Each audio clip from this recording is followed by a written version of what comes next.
Hi, everybody, and welcome back to another episode of the Navs Effect on Playback. Special episode. It's a Friday, July 12th, 2 days before the PBA draft takes place. So, a lot of excitement going on, a lot of news going around, a lot of updates now in the airwaves. People guessing which player is going to go to which team, which trades might happen, what might take place. And I'm happy because we have a special guest joining us on this Friday evening, Janelle Policarpio, former UAAP champion of the De La Salle Green Archers, taking his act to the PBA. Polly was named the PBA Draft Combine MVP on Thursday and is expected to be one of the top picks in the upcoming PBA draft this weekend. So it's going to be a great time to talk to Polly, get an idea where his mind is, kamusta naman siya, and see what he's planning for his pro career. Okay, Janelle Policarpio Ayun. now joining us. Here's kamusta, Mr. PBA Draft Combine MVP. Alam mo na, it's so funny nga kasi late kayo dumating ni Francis at Mark. No stretching, no warm-up, anything. Tapos Oo. agad ng pinakita. So, how's it going? Okay lang naman, bro. Ayun, nakapag-perform naman ng maayos kahit late. So, Polly, you've also worked out with PBA teams ahead of the draft, right? Kanino ka nakapag-workout and how did it go? Sa akin, in-invite ako ni Coach JB. Solid. How Kasi about yun, Northport? Nag-workout ka na at Northport? Hindi pa ako nag-workout. Hindi ako nakapag-workout sa Northport, bro. Got you. May feeling ka ba or any guess where you think you're going to end up? Siguro, kung papapilian ako, siguro, kung hindi Magnolia, Rain or Shine. I see. How come rain or shine? Is it because you like yung system of Coach Yeng?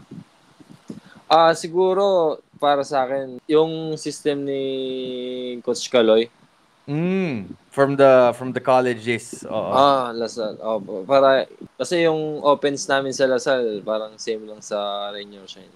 Kaya siguro, ma-adjust ko na lang doon yung defense. Nakapag-workout ka ba with Rain or Shine? Did they invite you or hindi lang natuloy? Kahapon, kasi hindi lang natuloy kasi nung day 1 ng combine, nakadalawang laro kami. Kahapon, 2 laro. Kaya hindi muna ako pumunta, baka wala akong maipakita ng laro eh. Pahinga muna ako. So, Polly, curious ako, no? Yung decision mo na magpa-PBA draft na after yung impressive season mo sa Lasal last season, no? Paano nangyari yun? Na-decide mo lang ba na dahil you need to support yung family mo na, sige, magpa-PBA draft na ako? Para sa akin, bro, siguro nag-decide ako ng mabuti. 1 week hindi ako nakakatulog talaga. Sobrang hirap makatulog. Iniisip ko lagi yung pamilya ko. Pinag-isipan ko talaga na mag-pro na ako and para mabigyan ko naman sila ng oras. Family ko, yung father ko, yung mama ko, yung anak ko, tsaka yung wife ko. Ready na ba yung suit coat mo for the draft this week? Oo, bro, ready na. Last week ko pa inaayos. may question tayo dito galing kay RC. Bukod doon kay Coach Kaloy, gusto mo ba mag-Ross dahil si Coach Yeng may Pampanga connection din? Oo naman. Siyempre, alam naman natin si Coach Yeng Yao, napapanood ko din siya kung paano siya magbigay ng opportunity sa mga player. Like si Nukom, yung mga rookies, binibigyan niya talaga ng mga oras para makapag-perform ng maayos. Gets. Ito, Polly, kailangan ko tanungin, may tanong si Jack. Totoo ba si Dwight Howard sa DLSU na daw maglalaro? Nirecruit ata ni Erla Badam eh. Pero, Polly, curious din ako, no? Kasi yung announcement mo na magpa-draft na, nangyari yun after yung na-announce na si Mason magdi-DLSU din, di ba? So, may factor ba yun yung nung nalaman mo papasok si Mason na, sige, magpapadraft ka na since si Mason naman in the future siya yung kukuha ng position mo. Parang ganun ba or wala naman ganun? Wala naman sa ganun. Hindi naman umabot sa puntong ganun. Yung sa akin na personal naman yun eh. Kaya pinag-isipan ko na magpa-draft na. Gets. May tanong si Tonyo, Polly, ano yung favorite moment mo sa DLSU? Yung favorite moment ko sa DLSU, siguro yung nag-champion kami. Sobrang sarap sa feeling. Sobrang sarap. After nung buzzer ng championship. Paano ka nag-celebrate that night? Naalala mo pa? Ay, after nun, pumunta kami sa campus eh. Tapos, uminom kami. Madami Sa ka bang ano, nainom that night? Madami? hindi naman, ano lang, pampatulog lang. So, okay, tanong din ni Jack. Mukhang taga-Taft to. Saan yung favorite spot mo sa Taft? Ang favorite spot ko sa top is yung sa condo ko, yung sa terrace. Kasi makikita mo yung rason yung kung saan kami nagpa-practice, tapos yung oval, tapos yung makikita mo yung view, yung pier na, sa dagat, yung mga barko, makikita mo. Kamusta naman Yun. yung mga practice nyo? Intense ba under kay Coach Topex yung mga practice? Siguro, binabantay mo si KQ at practice or minsan mga point guard na, di ba, like si Nonoy or si Evan. Kamusta naman yung mga practice sessions niyo? Sa practice naman, bro, lahat ng pagkakamali namin, parang itatama talaga ni Coach Topex. Step by step. Parang yung konting, ano lang, butas, tatakpan agad. Parang yun, inaayos talaga ni Coach Topex. Sobrang sarap maging coach ni Coach C. Marami kang matututunan eh. Of course, of course. May tanong din here si RC. Masasabi mo ba na parang NBA player ang dating na pakiramdam na magpapadraft ka na dahil one and done ka? Sa NBA uso yun, di ba? Para sa akin naman, ay... grabe, parang Bronny James yan. Okay. Ito, funny din to. Sino yung closest teammate mo sa DLSU? Yung close ko na teammate si CG Austria. Tsaka si Josh David, Francis Escandor, Mark Nonoy. Actually, alam mo, nandito si Francis the other day sa show na to. Tapos kwento niya nung... Kahapon ba yun? 2 days ago ata nung Wednesday. So, kwento niya, after natalo daw kayo, game 1 versus UP sa finals, intense daw yung practice niyo the next day. As in, muntik na kayo makipag-away, madaming like sigawan. Ano yung naalala mo from that day? May kwento ka ba? Naalala ko, yung yung parang magsusuntukan na talaga kami sa court eh. Sino lang? Kayong lahat or? Hindi. Yung iba lang, yung ibang teammates lang namin. Parang, kasi ayaw namin yung puro salita eh. Dapat gawa na, sa gawa. Sa yun, sabi ng isang teammate ko na, huwag puro salita, gumalaw ka, parang ganyan. Gawan mo ng paraan.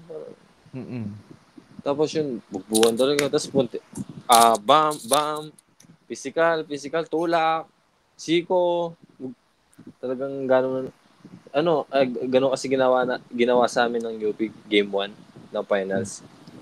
So sa practice, yun ginawa namin para pagdating ng game 2, yun ang gawin namin defense. Para sa'yo, Polly, ano yung pinakamalaking factor na kaya natalo niya yung UP sa game 2 tsaka game 3? Siguro yung sa game 2 naman, pumutok doon si CJ Austria, si Francis Escandor, si Josh David. Yung mga 3 points nila, di ba? Sobrang sakto. Sobrang sarap sa pakiramdam pag pumapasok yung tira nila eh. May tanong si Pino dito. Actually, sinasabi lang ni Pino, iiyak kayo kung si Isaiah Phillips na nalaban niyo sa sapakan daw. Because si Isaiah boxer yun, di ba? Okay, Milk. Sabi ni Milk, Polly reminds me of 2006 JC Intal. JC Intal like Polly. Interesting. Let's see. Na-consider mo ba, Polly, na maglaro muna sa MPBL or PGL or diretso PBA talaga? Kasi pumunta ako nun sa sa Pampanga, kalaban nila Pangasinan. Tapos kwentuhan kami ni Balti. Parang try niya daw kausapin si Boss Gob na kung pwede pa ako ipasok sa Pampanga.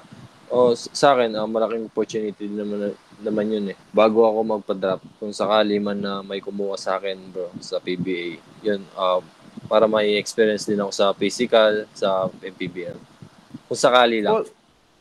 Polly, naisip mo ba na parang, since 1 year ka pa lang sa college, baka hindi ka ready for pro? Or, after nung season mo sa Lasal, naisip mo ba talaga na, actually, feeling ko kaya ko na eh, so, pupush ko to? Sa akin naman, madaming nagsasabi sa akin na ready to pro na ako eh. Kaso hindi ko iniisip yun kapag sinasabi nila sa akin. Tinutuloy ko lang yung mga ginagawa ko. Tapos yun, pumasok sa isip ko na kailangan ko talaga ng time para sa family ko. And yun. So feeling mo mas madaming kang time for family pag nasa pro ka na instead of college? Dahil ba yun sa busy talaga yung schedule pag college student ka? Kasi mas sa morning sa pag-college student ka kasi sa umaga school, sa afternoon practice, tapos gabi pahinga na. Tapos kinabukasan ulit na naman, gano'n naman. Sa pro naman, after practice, pahinga na eh. Kahit anong gawin mo na. Tapos after game, ganun din. Pahinga tapos Gets solo. din. Okay. My question here from Basket BPH.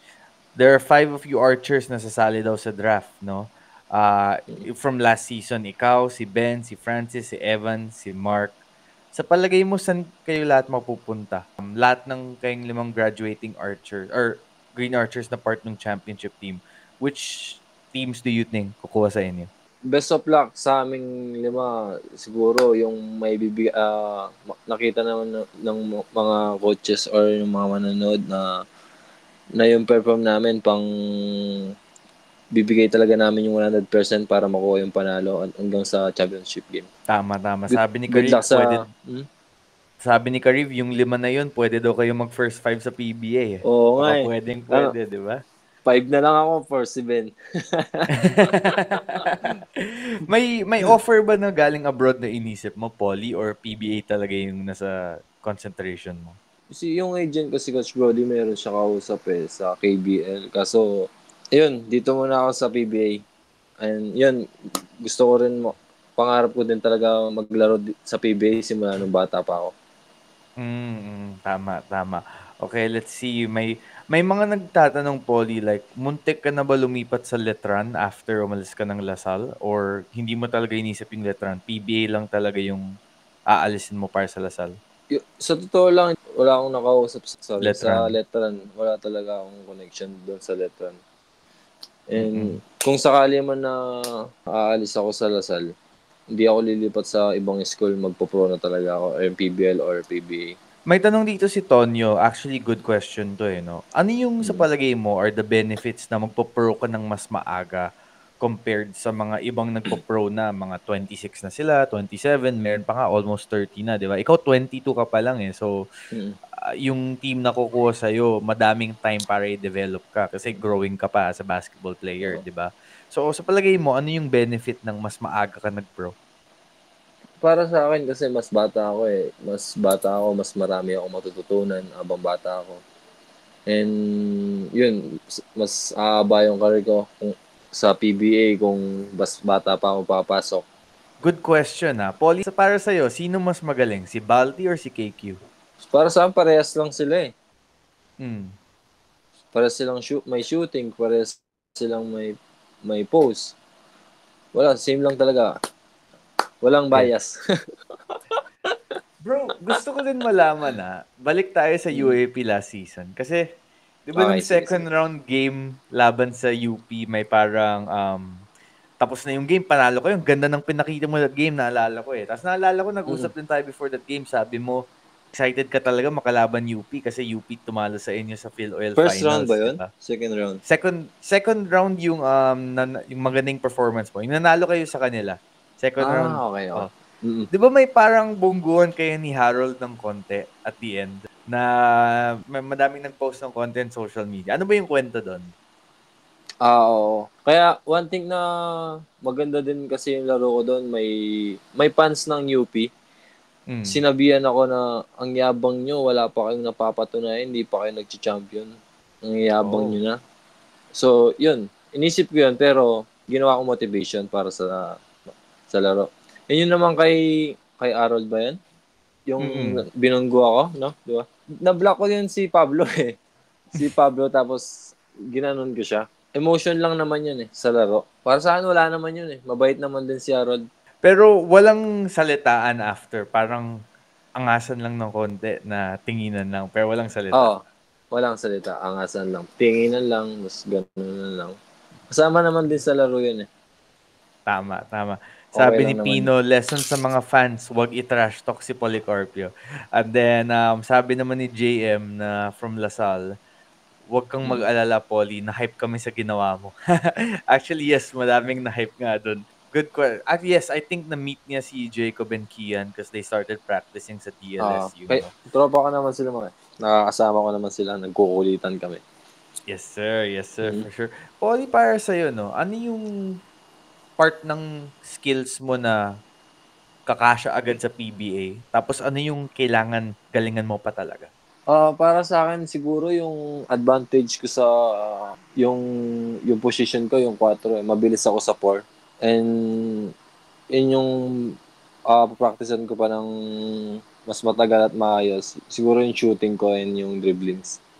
So feeling mo more of a 4 ka sa PBA or kaya mo mag-2, kaya mo mag-3, kaya mo din mag-4 or more of 4 talaga? Kahit anong ipa-position sa ipa-role sa akin ng coach, ibibigay ko yung best ko, aaralin ko. Kung ibibigay man sa akin, point guard, aaralin ko eh. Solid. Kahit magbantay ako kahit ipa-sign sa akin, depensahin ko yung 5, yung import or yung big man, kahit si Kuya Junmar. solid. Kung sakali man. Nandun din naman experience. May tanong dito si Tonyo. Ano sa palagay mo, DLSU ba mananalo ulit season 87 at season 88 pag pumasok na sila Kian at Jacob? Or mahihirapan ba sila? Ang para sa akin, kayang-kaya nila this season din and mas lalong kayang-kaya nila next season. Sobrang lakas nila next season. All-star sila next season. May Kian Baclan, may Jacob Cortez, may Amos, may Pablo. Dami, no? May KQ pa. Malay natin. Malay natin. Okay. Interesting. Question dito galing kay RC. Since nakikita mo sarili mo as a big, naiisip mo ba mapunta sa Ginebra?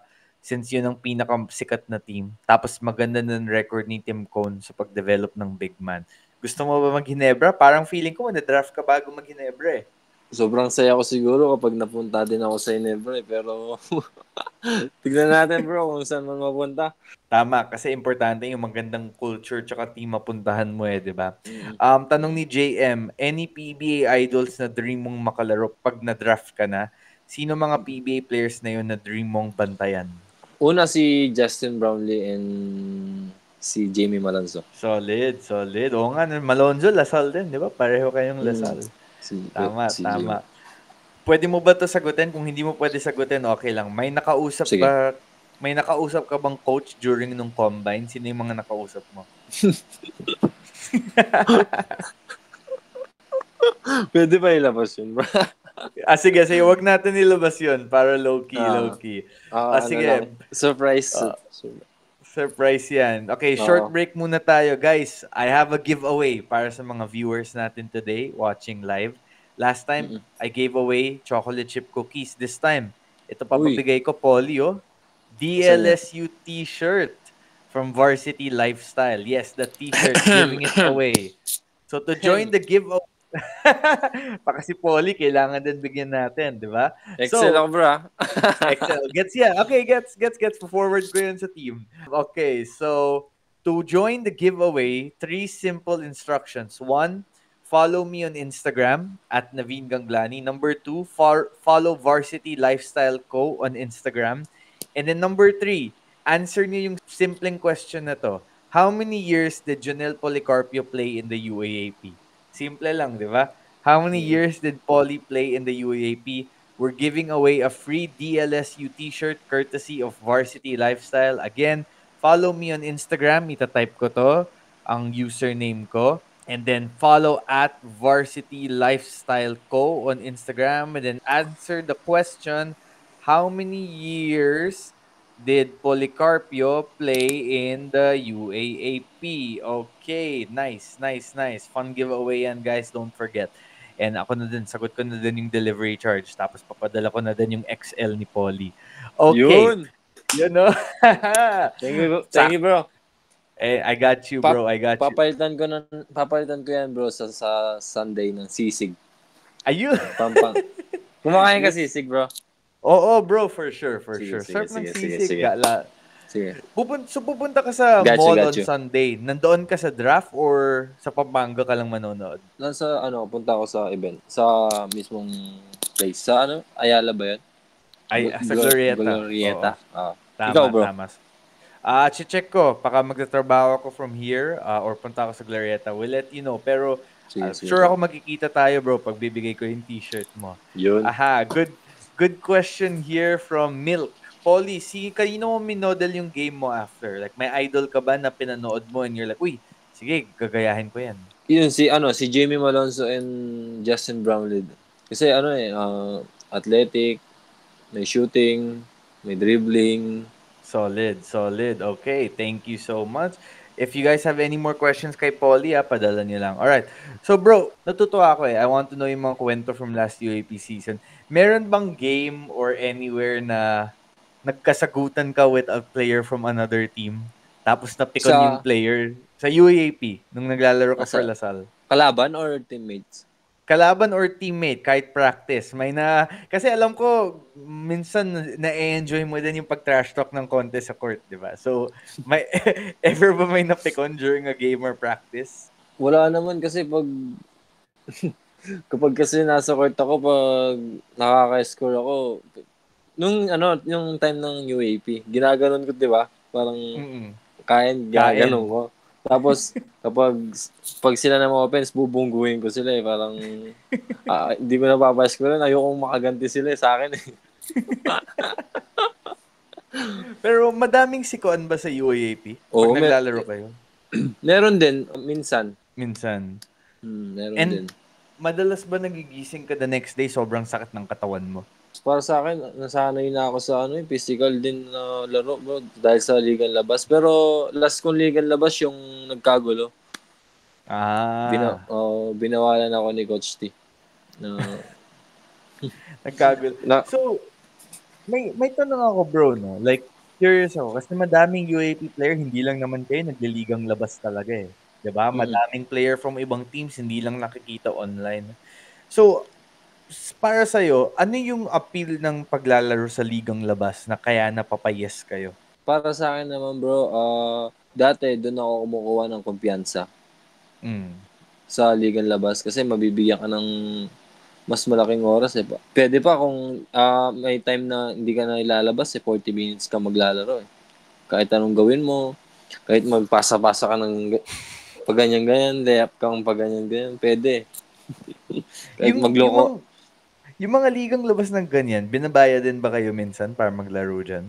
Oo, bro, malaking tulong din para sa amin yung family. Yung per game doon, 20K. Wow. One game, 20K. 22K, may pang gas and may pang food pa. Wow. Kaya, at saka, kung mas magaling ka na player, baka mas mataas pa yung ibibigay sa'yo. Pinakamalaki ko siguro, bro, yung sa Zambales eh. Anong magkano? 2 games, 70,000. Wow. Tapos, grabe. libre food, libre yung hotel. So, nakakatulong talaga yung mga panalay, ligang labas. Kasi, kung may family ka, katulad mo, may pangbili ka ng gatas tsaka damit sa baby mo. Diba? Oo. And tsaka yung kumpiyansa mo din, as in, pag naglalaro ka 40 minutes, nasa yung bola. Pagdating mo sa practice, alam mo na gagawin mo, diba? Oo. Grabe. Kumpiyansa. Ever ba, since wala ka na sa Lasal, ever ba kayong pinagalitan ng Lasal dahil sa paglalaro niyo sa labas? Yung Lasal, mismo parang yung main? Yung coaches niyo, yung managers niyo, parang sinasabi ba, kahit hindi nagalit, pero parang sinasabi ba nila sa inyo na wag hindi niyo dapat ginagawa yan and all of that? Or okay lang sa kanila? Nung dati, lagi ako binabawalan ng mga coach, yung mga coach ko tsaka manager. Tapos nung nagkaaway, yung Rumble sa Bulacan, doon na ako nag-stop. Yun, inisip ko nga na kung magpo-focus ako sa sarili ko na magpalakas na lang sa training and sa weights. Yun, sumunod naman ako kay Coach Topex sa mga sinasabi niya sa akin. Kasi yung mga sinasabi niya sa akin, alam ko naman na para sa akin din yun eh. Hindi ako mapapasama. Ayun. Tama. Best intentions. So ito, tinatanong ni RC na yun. Sa mga nakalaro mo sa UAP, sino yung pinakamalakas mga sar at manira? Teammate ko eh. Sino? Si Australia. Si CJ ba? Siya yung type na nagugusahan niya pag alam niya na aasar yung kalaban sa kanya? Ano, sorry bro. Si CJ ba yung type na nagugustuhan niya talaga pag nakikita niya na aasar yung kalaban sa kanya? Mas lalo siyang gumagaling. Kapag So, nakikita niyang naaasar yung kalaban, yung laro niya, 110%. Gaganda yung tama. laro niya. So, yung secret kay CJ, dapat hindi ka maasar para hindi maganda yung laro niya. Wag mo siyang pansinin, wag mo siyang pansinin, ayaan mo siyang dumila, ayaan mo siyang manakit. Siya mismo siya maasar. Good question. Si CJ. Good question here, no? Galing kay JM. Sino yung teammate mo na pinakamalaking influence sa'yo nung first season mo sa Lasal? I think siguro si Josh David eh. Mm. Kasi pag mag-gym, mini-message niya pa ako eh. Gabi pa lang mini-message na ako. San bukas buhat ka? Yun. Solid. Shout out kay Josh, going to have a big season para sa DLSU, this year, starting guard. Good luck sa insan ko, Josh David. Love you. Nice. Also, by the way, sa mga nanonood right now, we have 9 new visitors checking out the channel for the first time. Subscribe, follow the channel, daily episodes. Baka we'll do a draft reaction video on Sunday para when Policarpio gets picked third over. Ay, joke lang. Wait. Para pati when Poly gets picked in the first round. Let's see how everyone reacts to that. No? Okay. God's plan. From RC, yung training mo ba pag off-season and in-season nag-iiba o parehas lang? Mas nakakapagod yung off-season. Kasi more on gym and takbo sa oval. Pero naman, sobrang sarap after mo matapos kasi sobrang makukondisyon ka talaga, lalo na si Coach Migs, Coach Jello pa yung SNC. So grabe yung epekto. Last season nakakapaglaro lang ako, 10 minutes pagod na ako. 8 minutes pagod na ako. Ngayon siguro bro, kaya kong maglaro ng 50 to 60 minutes eh. Tama. Actually, na-miss ko tong question kanina, pero sa UAP games mo last season, lalo na versus UP, nakailan beses ka din nakascore ka din kay Francis Lopez, di ba? Kahit athletic siya, malaki siya. So, nung binantayan ka ni Francis, paano mo na-figure out yung ways na makascore laban sa kanya? Kasi yun nga, athletic, mataas tumalon, mabilis. Mas mahirap pag athletic yung defender, di ba? So, paano mo nagawa yan? Matagal ko na rin nakakalaban si Francis simula nung juniors pa eh. Mapuwa ko nun, siya LSGH eh. So, binabasa ko na alam ko na kung paano siya dumepensa, alam ko na kung paano siya dumepensa. Kaya, ayun, siguro nakaka-score ako sa kanya ng mas madali. So, Polly, may question din ako dyan na parang, let's say na may dumedepensa sa'yo, right? Na sa'yo yung bola, kailangan mo umiscore or umatake. Paano mo fini-figure out paano ka a-atake? Chine-check mo ba kung nasaan yung paa ng defender mo? Chine-check mo ba kung nasaan yung kamay? Paano mo binabasa? Yun, yung paa niya, tinitignan ko kung saan niya ako kinukuha. Parang pag gusto niya akong stealin, ganun, agad gagamitan ko siya ng yung bilis para maka-atake sa basket, maka-shoot ako sa court. Ay, sa maka-layup ako. Yung mga moves katulad ng crossover, yung spin move, or kung magsi-step back ka, parang dinedecide mo ba yun in advance tapos gagawin mo, or parang more of iniisip mo on the spot yan? Yun. Yun din yung ko eh. Inaral ko rin, bro. Inaral ko yung depensa sa akin. Di ba bigla akong iinto, tapos bibilis, iinto, bibilis. Yun yung sa akin advantage eh. Yung advantage training ba yan? Yung ability na kaya mo huminto tapos bumilis ka agad, huminto, bumilis? O isa yan sa mga bagay na nasa loob mo or wala? Or pwede ba mapag-aral yan? Pwede naman pag-aralan eh.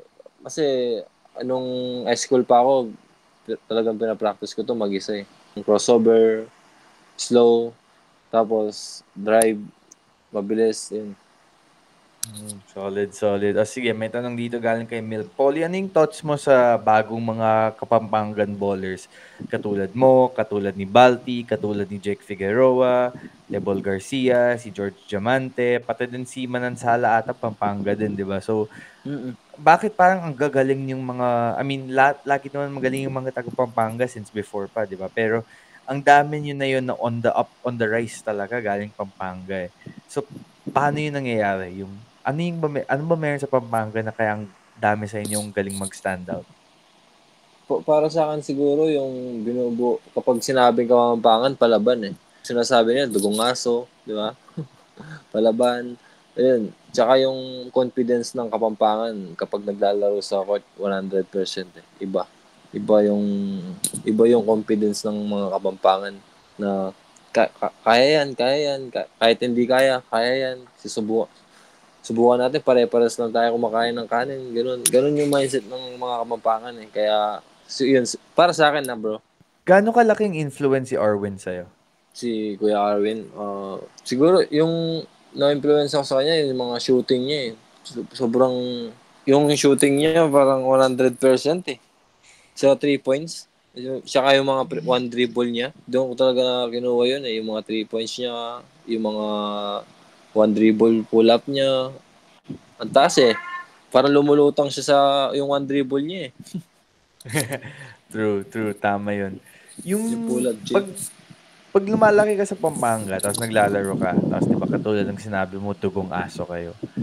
Galing ba yan sa paglalaro niyo sa mga street court, barangay court ng maaga pa lang? As in, ganyan talaga pag bata pa lang kayo? Oo. Dito kasi sa Pampanga bro, kahit yung pusta, ice water lang.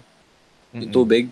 Yung pipiso, dos piso. Okay, RC Cola minsan, di ba? Minsan RC Oo, Cola. yun. Coke. Yung Coke na malaki. Oo. Isang team na yun eh. Nag-aaway pa talaga, suntukan. Kaya yun. Talaga? Narinig ko lang din yun sa vlogger na dugong aso. Parang oo nga, no? Sabi ko, sa ice water lang, nag-aaway pa. Nagpipisigalan pa, nagpipilayan pa. Doon ko naisip yung, oo nga, no? Grabe. Madami ka bang away nung bata ka sa Pampanga? O dahil sa ice water tsaka sa Coca-Cola? O ayoko patalo nung bata ako. Tapos pag natalo ako, umiyak ako, sumusumbong ako sa tatay ko eh. Tapos ano sinasabi niya sa'yo? Tapos pinapalo din niya ako. Sabi niya, wag kang uuwi dito na umiyak. Umalis ka dyan. Gagano niya ako. Kasi si papa ko, ayaw niyang umiyak ako. Hindi siya, Tagalog ba? Consintirol? Alam mo yung consintirol? Narinig ko yan. Yung, Before. Kaya tumapang ka nung bata ka dahil sa ginawa niya. Shit, papa ko grabe. Sigurado naman ako proud siya sa'yo na madadraft ka na on Sunday. Oo nga eh. Diba? Nandito naman pa rin siya, si papa mo, or Ano? Nandyan din siya.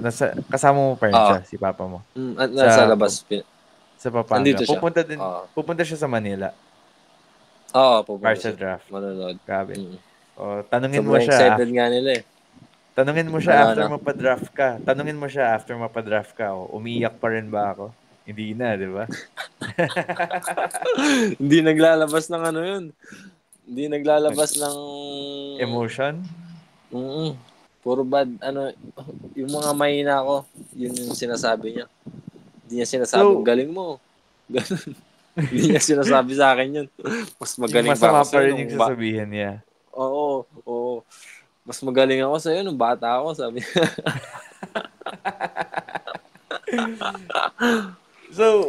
So yung ano mo na, now may anak ka and girl yung anak mo, right? Hindi boy. So girl ka. So paano yung approach mo sa anak mo na girl? Because girl nga siya. Or even if guy naman siya, pwede din, di ba? But like, are you gonna be the type na yun na parang papakita mo yung emotion mo or tatago mo rin? Parang yung dad mo. Siguro, para sa akin, tuturuan ko siyang prinsesa kung anong gusto niya. Dun sa tama, ibibigay ko. Pero kung yung gusto niya na hindi tama, hindi ko ibibigay. Ano gagawin mo pag sinabi niya sa'yo may crush na siyang lalaki sa school? Magpapanik ka ba or magiging chill ka lang? Mag-aral muna siya. Papayuhin ko na school first ka muna. Tama, tama. Good question galing kay RC. Polly, dahil ba sa sisig kaya malakas ang mga Kapampangan? Sisig. Oo, sarap yung sisig eh. Lalo na pag maraming sibuyas. Ayun, exactly. Yes, exactly. Basta walang mayo. Ay, Ano, mas masarap ba yung sisig pag may mayo or pag walang mayo? ay, para sa akin yung walang mayo. Hmm. Ikaw bro. Ano mas masarap sa'yo? May Mas mayo gusto or ko wala? may mayo eh. Mas gusto ko may Okay. mayo. Kasi Eh, gusto masarap din ihalo yung ano, yung toyo tsaka labuyo kahit may mayo, masarap pa rin. oo. Oo. Pero bibigay ko sa'yo bro yung ano walang mayo para ikaw Oh, naman may sige, mayo. go lang. Kumakain din ako na walang mayo, masarap din 'yan. Tansyahan mo na lang. Salamat. Yes, sir. Kayang-kaya yan. Kayang-kaya. Mm. Okay, so last minute here that we'll have Polycarpio on the show. Of course, thanks to Poly because he did Yeah. Thank you bro, thank you din bro. have a successful PBA draft combine na this week and he's going to be drafted this Sunday. Mas masarap walang mayo, sabi ni RC. Yes, magandang poll yan online. Sisig with mayo or no mayo? Poly, so now na you're gonna enter the PBA na. Parang ano yung balak mo? May long-term goal ka ba? Like, gusto mo 10 years maglalaro sa PBA. Tapos after that, tingnan natin, right? Baka gusto mo pahinga ka na. Or gusto mo ba play sa PBA 3 years tapos try mo ulit yung Korea or Japan after? Or PBA na ba yan diretso? And long-term ba yan? Yung specific goals mo or para sa'yo, it's, sige, tingnan natin per year. Para sa akin bro, gagawin ko na to. Ito na yung iniisip ko na trabaho eh. Magpo-focus na ako dito kung anong meron man ako ngayon. Sobrang blessing ako na magpapadrop na ako this Sunday. Thankful pa ako kung may kumuha sa akin. Yun na yun. Sagutin mo na, dream team, who do you want to go to? Pwede ka pumili. Magnolia and Rain Your Shine. Magnolia or Rain or Shine? Bakit? Why Magnolia? May friends ka ba doon? Magnolia naman si Coach Mon. Coach namin din sa Lasal. Yun, doon din ako natuto eh sa depensa kay Coach Mon. Grabe magpa-drills ng depensa si Coach Mon. So Rain or Shine or Magnolia? Yun. Very interesting. Let us know in the comments saan sa palagay nyo Polycarpio will go. Number 3, number 4, number 5, number 6, number 7, number 8. Feeling ko not lower than 8 na yan. 3 to 8 yan. NLEX daw, sabi ni Basket BPH. Kay Coach Jong. Pwede din yun, no? Kay Coach Jong. Tapos kasama mo si Berto. Exciting yun. Okay, sabi ni Milk Ceiling. Highest possible 3rd pick, lowest possible 7th pick for Polycarpio. Okay, Poly, thanks for joining us, bro. Kahit Friday night, pahinga ka na. And then best of luck sa draft sa Sunday. Wishing you all the best. And excited to watch your pro career. Feeling ko magandang mapapakita mo. Salamat bro. Thank you bro. See you soon bro. Yung sisig mo See you. Yes sir, for sure. Hihintayin ko yan. Message.